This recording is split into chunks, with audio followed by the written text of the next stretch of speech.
September ছিল আমার কাকুর মেয়ের জন্মদিন। সেই উপলক্ষে আমরা দুজন চলে গিয়েছিলাম মহিষাদলে আলপিনো রেস্টুরেন্টে কিছু খাওয়া দাওয়া করতে। আর যেহেতু ছিল ওর বার্থডে, তাই ও যেটা খাবে বলেছিল সেটাই আমরা অর্ডার করেছিলাম। আর যেহেতু আমরা প্রথম ওখানে গিয়েছিলাম, তাই রেস্টুরেন্টটা একটু ভালো করে দেখছিলাম। আর ভিতরেরটা যেহেতু এত সুন্দর সাজানো গোছানো, এর ভেতরের অ্যাম্বিয়েন্সটা খুব সুন্দর, দারুণ। কিছু ছবিও তুলেছিলাম আমরা।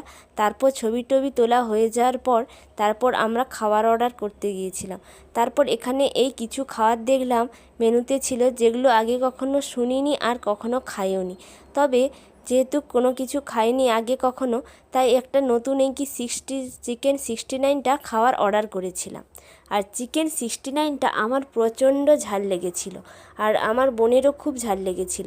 তাই আর ওটা খেয়েই যেন পেট ভরে গিয়েছিল। আমি তো এইটা দুটো তিনটের বেশি আর খেতেই পারিনি। আর এটা আমার খেতে মোটামুটি লেগেছিল। তবে এটা আমি প্রথম খাচ্ছি, কোথায় আর ভালো হয় সেটা কিন্তু আমি অতটা ঠিক জানি না। আর যেহেতু পেট ভরে গিয়েছিল, তাই আমি চিকেন দো পেঁয়াজা আর আমি জিরা রাইস অর্ডার করেছিলাম। এটা পার্সেল করে বাড়িতে নিয়ে এসেছিলাম। আর এই চিকেন দো পেঁয়াজাটা আমার বড্ড বেশি ভালো লেগেছিল। এটা খুব সুন্দর খেতে হয়েছিল। আর এটা আমি দীঘাতেও আগে খেয়েছিলাম, তবে আমার ওখানেরটা খেতে বেশি ভালো লেগেছিল। তবে এটা একটু বেশি স্পাইসি, তবে হোক, খেতে কিন্তু ভালো লেগেছিল। আর ছিল জিরা রাইস, যেটা আমি আগে কখনো খাইনি।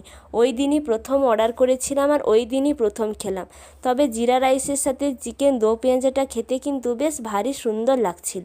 তবে চিকেনের ঝোল ভাতটা যতটা তৃপ্তি ভরে খাওয়া হয়, এটা সেভাবে তৃপ্তি হয় না, কিন্তু মাঝে মাঝে এভাবে খাওয়াই যায়। খেতে এটা দারুণ লাগছিল।